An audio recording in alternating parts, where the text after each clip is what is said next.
So Hello, cheeky natives. Welcome to another episode of the Cheeky Natives.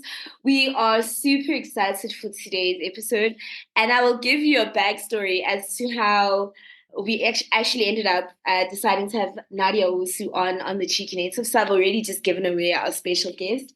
But the Tlhogonolo, how are you doing, babes? It's the day before Valentine's. Valentine Olympics are loading in South Africa. How are you doing? I'm doing well. I feel like it's such a beautiful Valentine's gift to speak to Nadia. I really want us to share. Hi, Nadia. Welcome to the Cheeky Natives.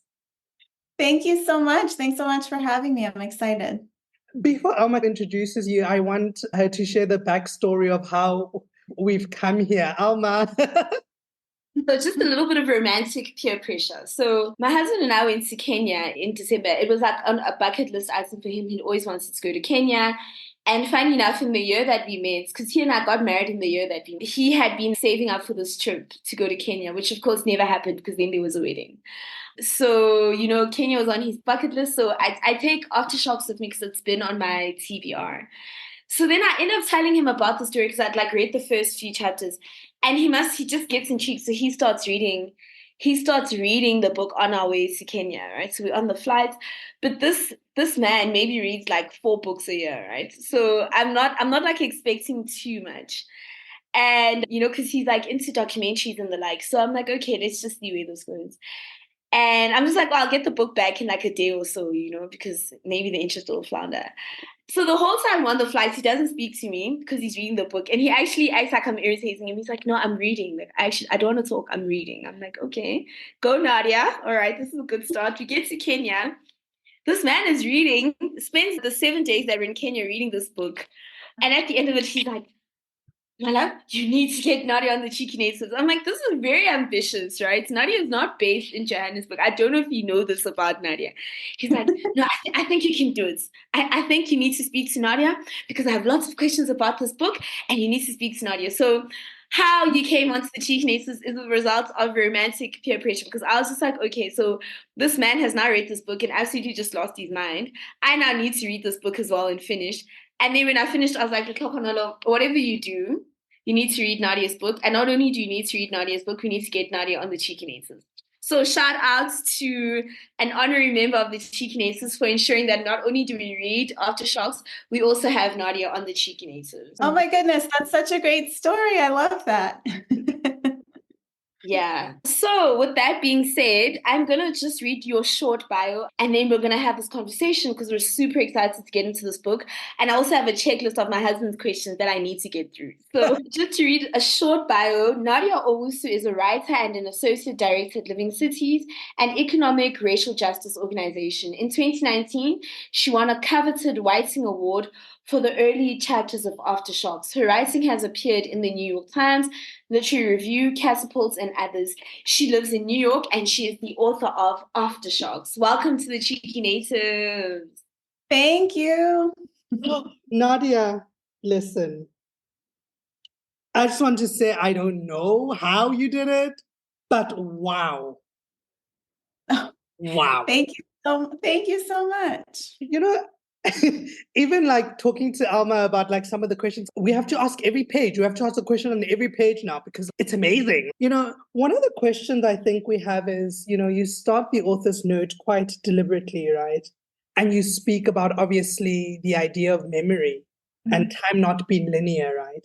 And I wanted to know why you felt it was important for you to make that disclaimer at the very onset of writing your memoir? Yeah, that's such a great question. And I was writing what became Aftershocks for many years before I thought about it as a book. So I wasn't thinking too much about sort of the craft of I was thinking a lot about craft for myself because that's sort of what moves me through a story. But I wasn't thinking about how readers might encounter the book. I didn't really have readers in mind. It was really a private project. I thought I was going to write a novel that I was hoping that I would write fiction and that would be my first book. But then I was always working on this project just for myself on the side. And one of the things that I discovered, it really was writing this book was a process of self-discovery, which I think is why I didn't think about it as a book. It was really me on a mission to better understand myself and my story and my family and the places where I came from.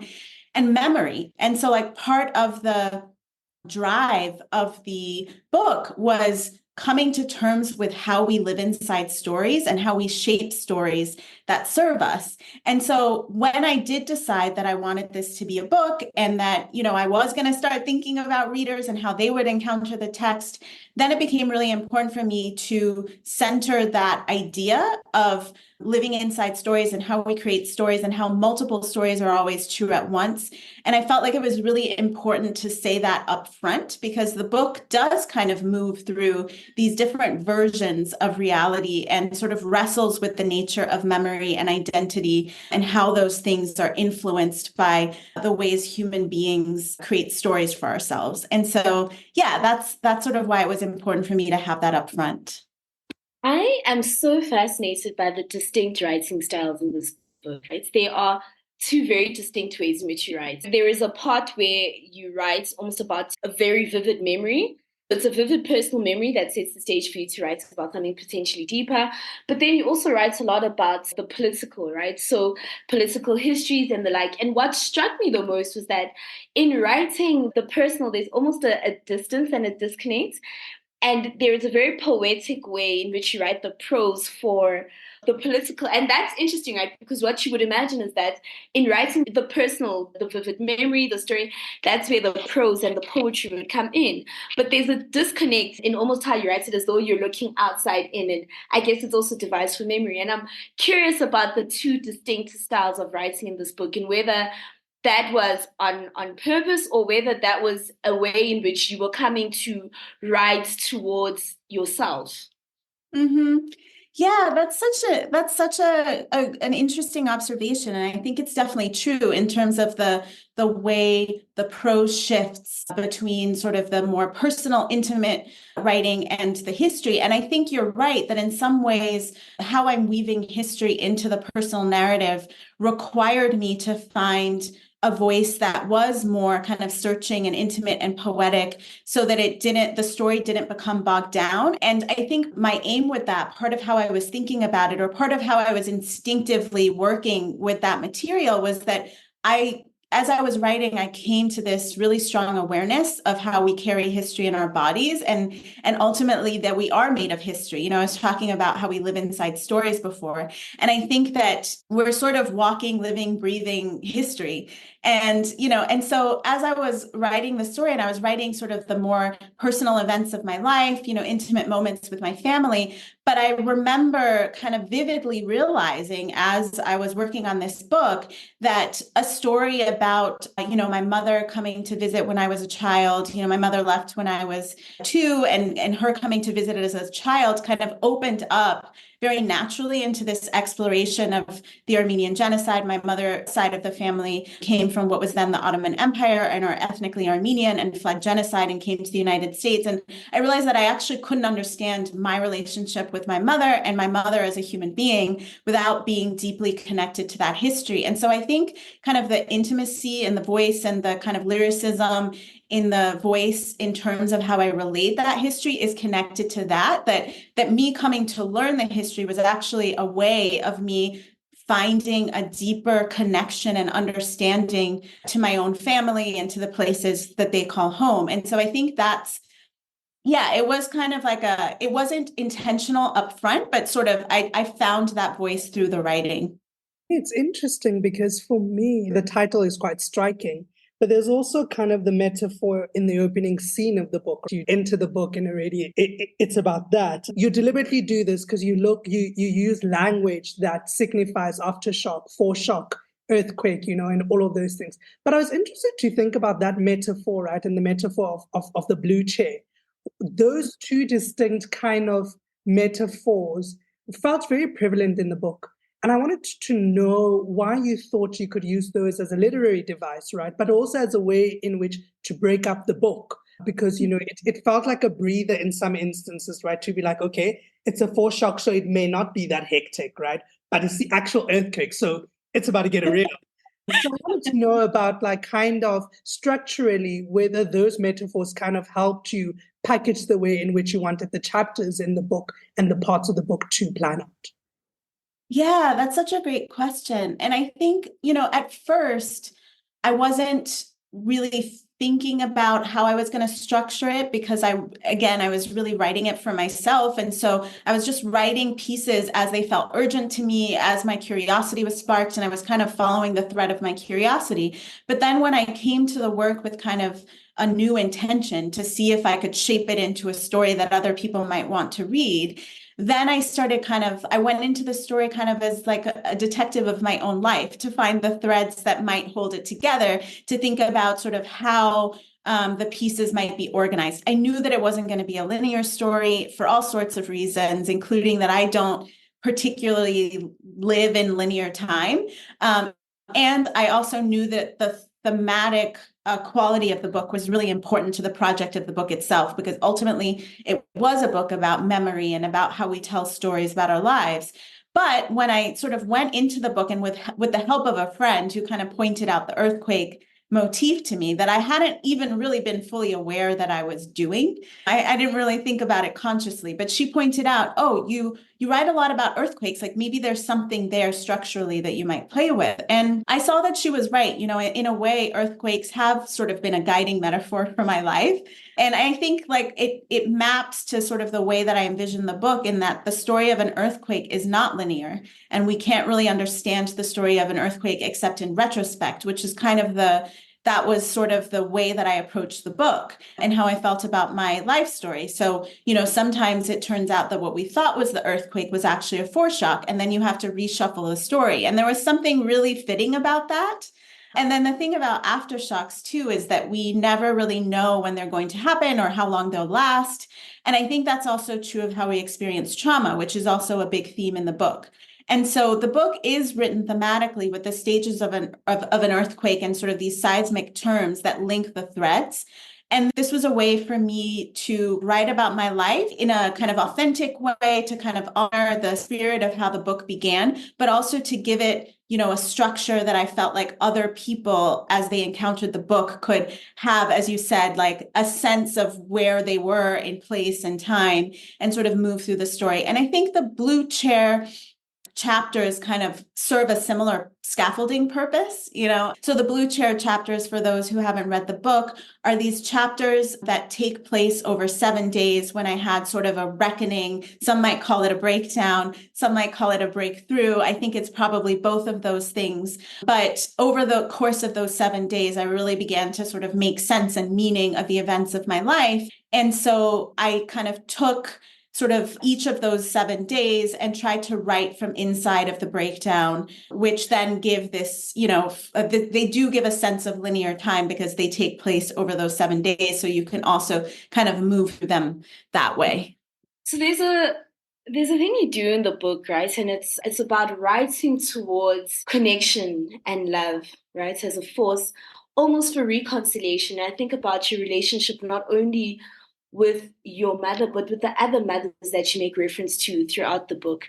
And I'm interested in that, how writing a memoir that forces you to go back into the limits of memory, right? Even the painful memories that your brain may have wanted you to forget, right? Even if it's your own remembering, how that act allows you to write towards deeper love and connection, but also how writing towards deeper love and connection changes the spirit of the book. So there's a particular way in which this book is written that's very interesting. So I'm curious about that as a theme.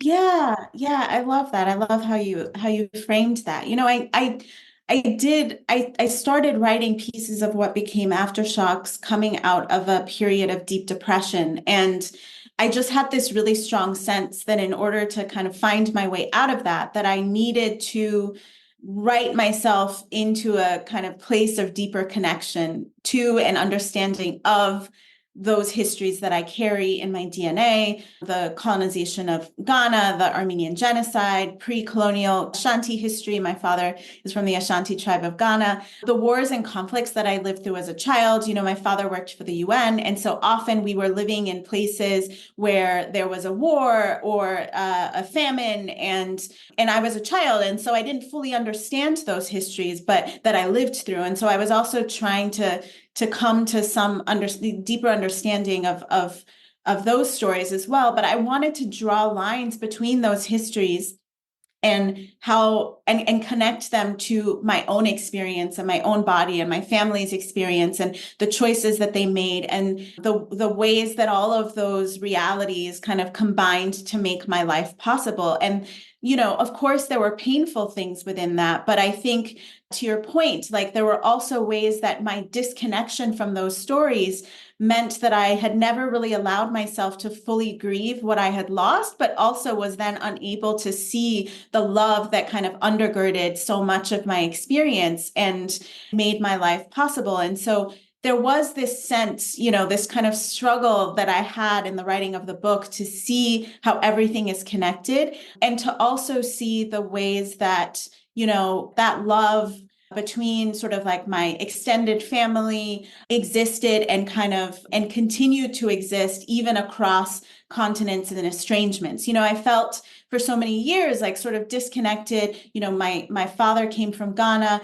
but I had never lived there as a child. My mother left when I was 2, so I was sort of disconnected from my mother's history and family. And yet there were, when I started to kind of look into the research and the history, I also began to reflect on the way that so many members of my family sort of persisted in loving me and reaching out across distances of all kinds, whether the kind of linguistic difference or geographic distance, the fraught distance of maternal estrangement. And so I also wanted to sort of hold on to that and sort of find a new way to understand like how those forces of love and those efforts kind of sustained me even in the most difficult times. I think it just connected to that, right? Is how our history shapes how we navigate the world and ourselves, right? And I think that there is an understanding that you come to in this book, and this is why I felt that you were writing towards reconciliation. There's an understanding that you come to in this book about your family's history, particularly, the maternal history of having experienced a genocide and what it means to have been a people who survived that, but also what it means to have had your paternal side survive colonization and what that looks like, right? And I'm curious about what your reflection is now looking back, having written the book and having had time for the books to be out in the world.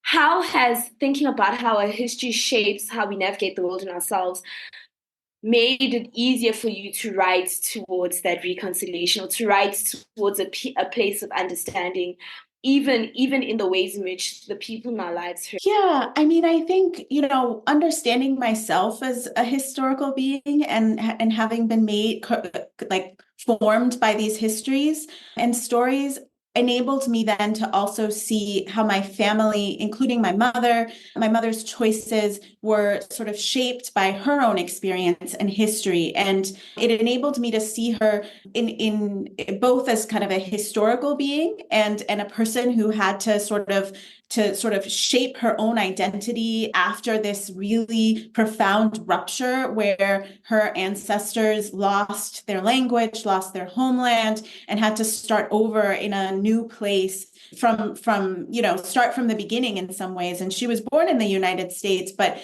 that history was such a big part of her life, and the trauma of it, I think, she carries that trauma in her DNA as I do. And so coming to understand that and sort of locate her and my own life within those histories really sort of gave me a new kind of compassion and sort of way of seeing her life and her choices. And then I think that compassion allowed me then to encounter her in new ways and to think about sort of the ways to sort of self-reflect and see the ways that, I had made choices that were harmful to myself and others, and to then ask the question of what it would have been like for her, in the time that she was growing up and how she might have been shaped by her family's losses and trauma, but then also to understand how she was shaped by her family's strength and power and the ways that, Indian people across the diaspora sort of insisted on their own history, even when it was contested, and sort of the beauty and in that sort of like the way that art and music helped to kind of hold on to that story and hold on to pieces of home.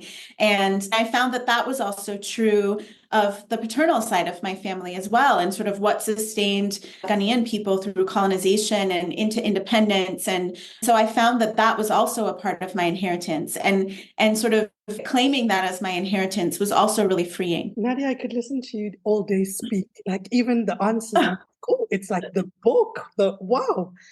I wanted to speak a little bit about this, right? So when you speak about Kwame, you refer to Kwame as your brother. But when you speak about your mom's other children, you refer to them as half sisters, right? And I was quite curious about like this kind of claiming of brotherhood and like half siblinghood, right? But particularly, kind of in the context of like Blackness, where just like everyone is your sibling, even your cousins are your siblings, right? But then I also think that kind of distinction also takes place when you write about Anabel and you write about your mom, right? You refer to your mom as like my mother, right? And for me, it was quite interesting because I've been thinking a lot about this idea of like, what is motherhood, right? And in these instances, if you grew up in a home with Anabel, right, there are parts of the book where you do refer to her as your mother, right? But largely speaking, she's kind of like this distant woman who raised you, but is not your mom in the way that your mom is. And I wanted to speak a little bit about that, like kind of the editorial decision to name them in that particular way as a device to drive the story, or even as kind of working through your own kind of relations to family. Mm-hmm. Yeah, that's such an interesting question, and no one has ever asked me that before. So as you were speaking, I was sort of reflecting on those choices and sort of trying to think about, to what extent they were intentional and to what extent it was just sort of me wrestling with sort of the mess of having a complicated family, right? And I think probably it was both. I think one of the things that you touched on that is certainly true for me, I was raised by the Ghanaian side of my family. And, not necessarily in Ghana, because my father worked for the UN, so we moved to a different country every couple of years, mostly in East Africa and Europe. But my father's family were very much central to my life. I was in addition to being raised by my father and my stepmother, I was also raised very much by my aunties. And in fact, shortly after my mother left, my father actually sent my sister and I to live with my Aunt Harriet, who was also a maternal figure in my life. And my grandmother was very much, my paternal grandmother was another maternal figure in my life. And so I think some of it, like my relationship to my father's family and the way sort of I refer to my brother and to that side of the family, it really grows out of the fact that that's how I kind of feel rooted. Like that's the community that I was raised in. I was always brought up by my father to say that I was Ghanaian. I never had sort of this confusion that a lot of like maybe sort of multiracial Black people feel around sort of our sense of being Black. Like that was always, I was raised by the Black side of my family. I've always identified as Black. I very much identified as Ghanaian. And so that I think some of it comes from that sort of the inherent closeness to the family that I was raised in. And, Kwame, who's my father's son, we grew up together. I'm much older than him. I'm 8 years older than him, but I remember him being born. I remember going to the hospital when he was a baby. I think with my other siblings, I have two sisters and one brother. I think especially at the time that I was writing the book, I was just getting to know them. We were sort of distant, not by any choice of ours, but we were raised almost entirely separately.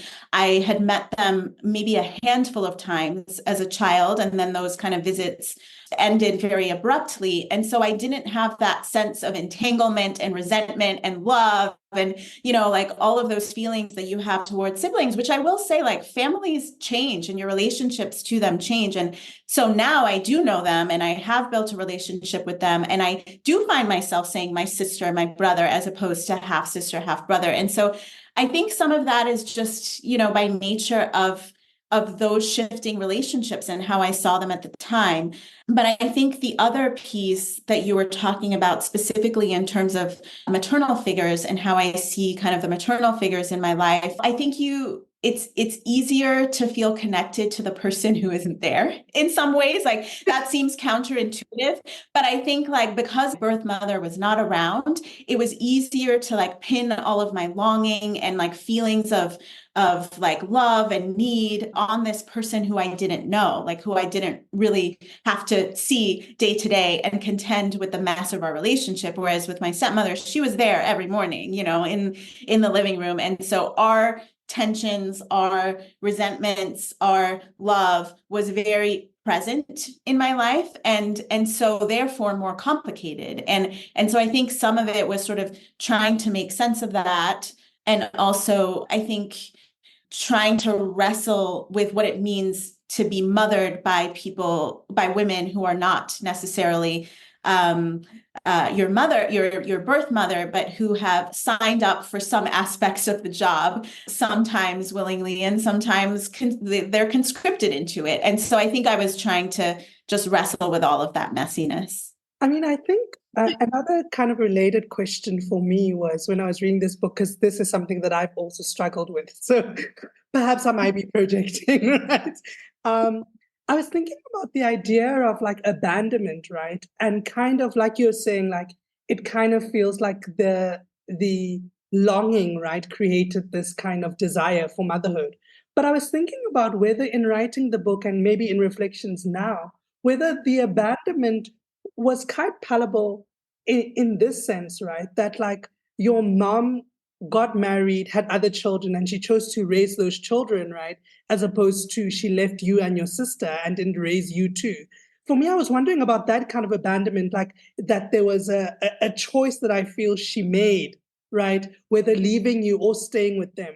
And I wanted to know what some of your reflections are, particularly because I think you do mention kind of some of them in the book, but I was just interested in that kind of abandonment of like, it's not even about children because she had other children. Mm-hmm. Yeah. I think I was definitely trying to understand that. And I don't think that I'll ever come to any kind of clear answer, as there aren't any, you know, you can't really find clear answers to those kinds of questions, just sharper questions, I think, in some way. But I think, you know, I do write about in the book, and I can remember it being sort of this very palpable kind of confusion, which was that, you know, my mother, when she left to marry another man, and very shortly thereafter, my oldest half-sister is only 15 months or so younger than my sister Yasmin.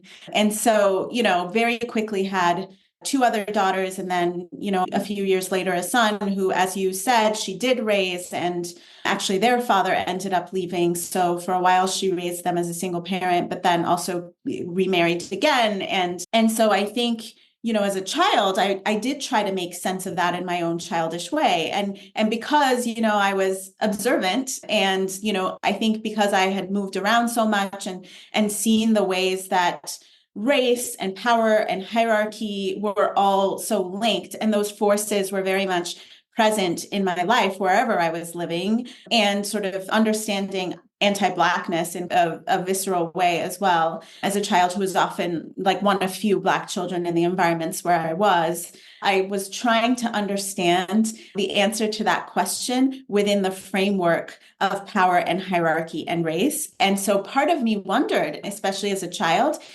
because my mother is Armenian, which in the context of America makes her white, and my half siblings' father was Somali, but my half siblings look much more ethnically like my mother, and so I wondered if, you know, skin color or race had a role to play in those choices. And you know, I think now as an adult, probably not. I think that likely an easier answer was that there were, you know, problems in my parents' marriage, that my mother has always been a person who is prone to running from all sorts of things, probably linked to, you know, her history and trauma, and that was the choice that she made at the time for more personal reasons. But it certainly was a question, and it is one that I wrestle with, and I still think it's worthwhile to kind of explore the ways that private choices are impacted by these larger political forces. There's a part of the book where you speak about the limitations of language, right? And, you know, we become acutely aware of how you're able to navigate in some languages, but not in your what would be considered your father tongue, for example, you know, or even, you know, what may be your mother tongue. But I think that the limitations of language is also interesting because in some ways I think it sets us up to think about the limitations of your father as a person, right?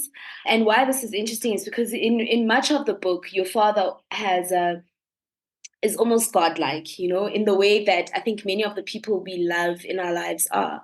And, you know, he's almost godlike, and we have the sense that even in how you think of him, he is perfect, but he's not human. And in realizing the limitations of language, there's also a way in which you realize the limitations of your father as a person, right? As a God, which then allows you to humanize him. And in the act of humanizing him, I think you start to see him in the totality of who he is.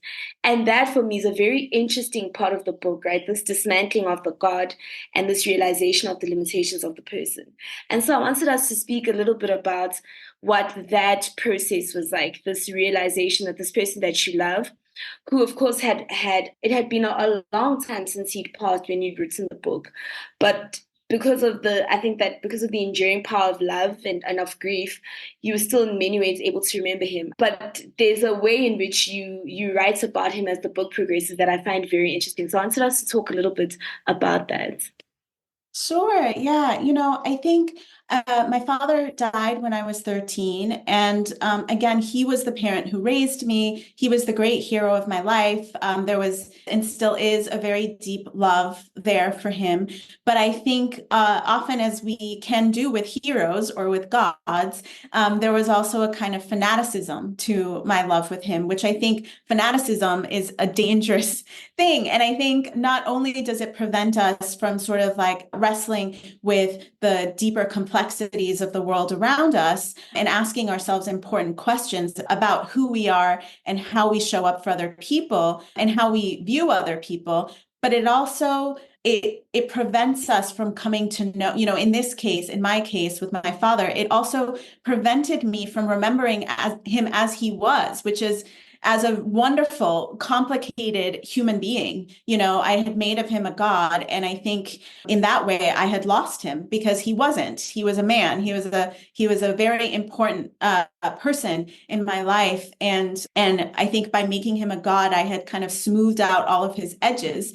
And in that way, sort of lost him in some sense. And so kind of as you put it, sort of like coming to see his limitations, coming to see the ways that he was flawed, the ways that he wrestled with some of the questions that I was wrestling with and reckoning with about his place in the world and who he was, and sort of the contradictions that are inherent in all human beings, and how he sort of faced those contradictions and failed and picked himself up and tried to continue to make a life for himself.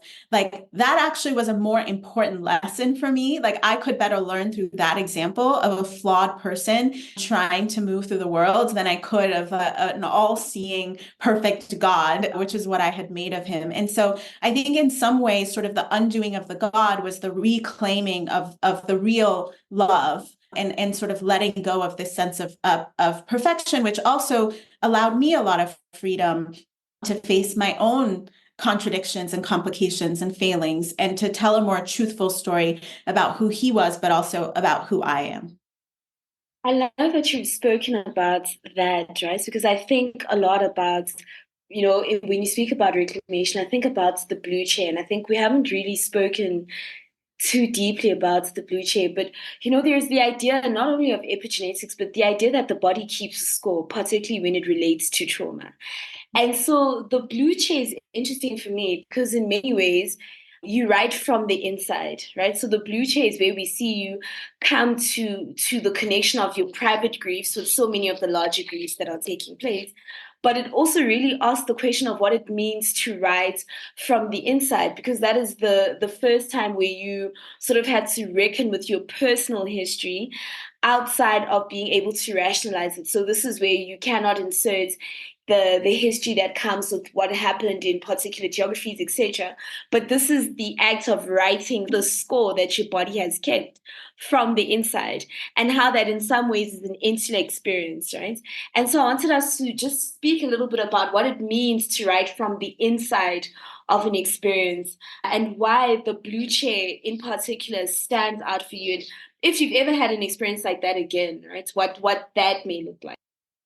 Yeah, that's a great question. I wrote Aftershocks as a way to sort of process trauma and grief and the ache of isolation and abandonment and loss and my feelings of distance from my loved ones, all kinds of distance, and my estrangement from my mother and my father's death. And I think what I learned in the writing and in reading a lot of literature on these themes is, the body does keep the score. Repressing trauma doesn't work. Like, it will catch up with you. You might be able to get away with it for a while, but eventually it will bring you to your knees, or in my case, into a blue chair, and you'll sort of be forced to reckon with it and to kind of examine the feelings that you have deeply buried. And so I think for me, the importance of writing from inside of that experience is, I think that, like a breakdown is an extreme version of that. But I think so many people are walking around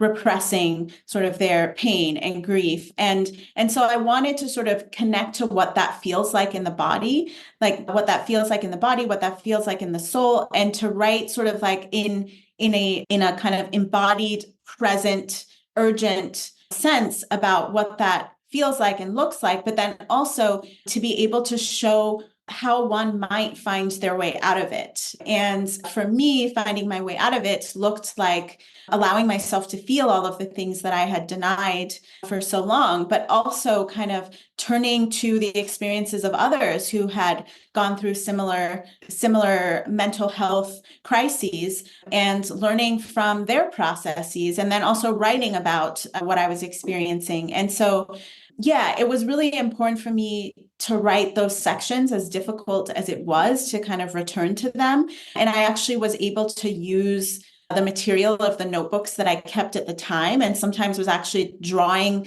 the sentences from those notebooks and just kind of typing them into the manuscript, so that it did feel like it has a different tone, it has a different sort of intention, a different sense of urgency, and a different rhythm and language from much of the rest of the book. And I wanted to show that how trauma kind of affects our experience of time, how it affects our relationship to place, how it affects how we see ourselves in connection to other people. And I think there is still so much stigma kind of attached to mental health, and particularly to mental health crises, or what we might think of as madness. And to confess to a type of madness still felt like a sensitive thing. But I think so many of us experience it in different ways, whatever we decide to call it. And so it felt really important for me to be honest about that, especially because that experience was the root of this book. I wouldn't have written this book if it weren't for that experience. And so to leave it out would feel dishonest to me. I wanted to talk a little bit about abandonment, romantic relationships, and kind of desirability. Baby fever is like one of those chapters that I often return to, because I'm just like, oh my gosh, I kind of know this, right? And I wanted to speak a little bit about the idea of like inevitability, right? I feel like oftentimes we see the end of something before it really happens. And baby fever for me kind of feels like that. Like, because of the ways in which we've been abandoned, and as we've spoken about the body keeping score, there's so much estrangement, so many people leaving, that like it's just kind of hard for another person to leave, especially in a romantic context, because you're like, we've chosen each other. Like, why the hell are you just leaving and abandoning me, right? But the ways in which we want to delay the inevitable. And so in Baby Fever, I think one of the kind of lines that stuck with me was when you wrote, he jumped up holding his hardness, rippled in his jeans, wallet, socks, drawer, nothing. He looked desperate. My chest inflated with sweet recompense. I was desired. And for me, that I was desired was kind of like, even though he leaves he still wants me, right? And I wanted to speak a little bit about that, like how abandonment shows up in romantic relationship and kind of plays at the ways in which we perceive desirability. And in this instance, it's like physical desirability. So even if he's leaving, I still want to know that I matter to him in ways that are important. Yeah. I think that's and it's definitely an important theme in the book, the ways that I think abandonment and trauma can lead us to pin our whole sense of self and self-worth and recognition on the desires of other people. And I think often in romantic relationships, especially when we are sort of disconnected or estranged from family, that, as you're saying, sort of like the people we choose then take on an even kind of greater importance. And I think one of the things that happens is like we lose track of our own desires. Like what becomes most important is being wanted, not what we want. And I think that regardless of whether a relationship is working or whether we're actually happy in those relationships, the idea of losing becomes so devastating because we know what it is to lose and we fear loneliness. And of course, there's a difference between being lonely and being alone. But I think that difference can often be difficult to see from inside of a place of unreckoned with abandonment issues. And so, yeah, that is something that I certainly was working through at the time of writing the book and trying to come to a sense of my own desires and what I wanted in my life, as opposed to sort of pinning all of those desires and ideas about who I was and who I should be on the gaze of others, and particularly on the gaze of men. And so that was certainly like part of the transformation of the Nadia character in the book, but also certainly in my own life. I just wanted to speak a little bit about the gaze of others, because there's we think about Blackness, and I think it's interesting that you write about Blackness in different global settings, right? You write about being Black on the continent, you write about, but not only on the continents, but, being Black in East Africa, being Black in West Africa, being Black in Britain, and then being Black in the UK. And we also then see the relationship between race and class in different settings. But there's also something interesting about how we think about excellence as a shield, right? So you think about how excellence will almost shield you from I guess the clutches of racism, right? And from the clutches of anti-Blackness. And then we see how you experience the US versus how Kwame experiences the US, right? Mm-hmm. Because Kwame presents as being Black in a very particular way. And that's also interesting. So I wanted to speak a little bit about that, because that gaze is interesting, because I feel like there's a way in which the white gaze follows us regardless of where we are in the world, right? So even in settings that are very Black, there's still almost this peering gaze of whiteness, and it just looks different in different settings. And I found that interesting because I think that you have your own reckoning with that gaze as you go to the US and start to discover what Blackness looks like in that setting. Yeah, definitely. I think, of course, we all know that the notion of Blackness as a monolith is not true, and also that the race is an invention and it's a specious thing, and Blackness is invented in opposition to whiteness, with whiteness being superior, and that hierarchy is not real. It's not grounded in biology, but it is a reality in which we live. It's the story that we live inside of. But of course, the story doesn't look exactly the same, depending on where you are. So of course, anti-Blackness persists. That was one of the things that that was very clear to me. Like the anti-Blackness persists no matter where you are. Like that invention has great reach.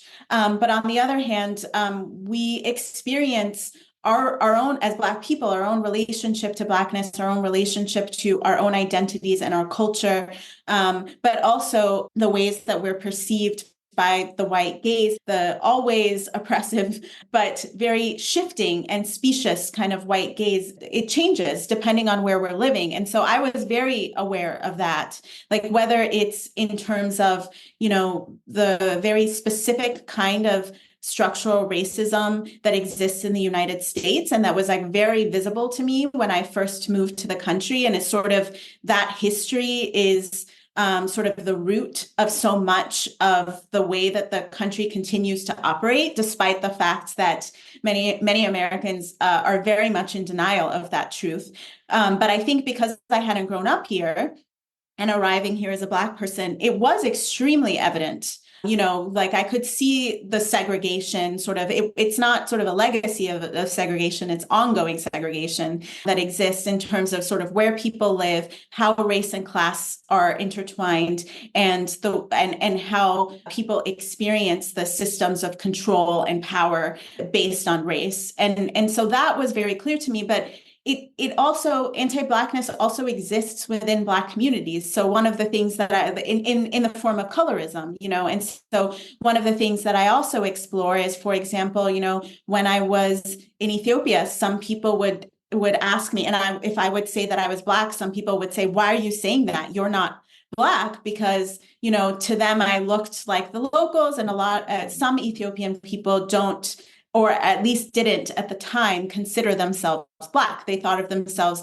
as a different race. Now, I would ask now, I was a child, so I didn't have these questions, but what is it about Blackness that you're trying so hard to distance yourself from? And so I think I wanted to explore all of that complexity and the way that race and privilege and power are entangled, but that it's messy, and it changes depending on where we are and in terms of our lives, but also based on all sorts of other things that, for example, growing up, there were ways in which I was an extremely privileged person. My father worked for the United Nations. I went to international schools. I went to boarding school in England at a certain point in time. And so in acknowledging sort of those privileges, but then at the same time, the way that the persistence of anti-Blackness still resounded in my life was really important for me to do, to kind of hold all of that at once and to try to make sense and meaning of it. I wanted to speak about libation. I felt like libation felt like a song, a poem, right? And just this deep idea of gratitude. I feel like at the end of kind of this book, or this character that Nadia has gone through, right? You speak about libation and the idea of gratitude, right? And speak about like gratitude for the ways in which like the messy, the ugly, the bad, the good, everything kind of culminated to who you are. And I wanted to speak a bit about that, right? So this idea of like, after having written the book and coming to this life and being like, wow, I'm grateful for everything. Why was it important for you to give libation? Mm-hmm.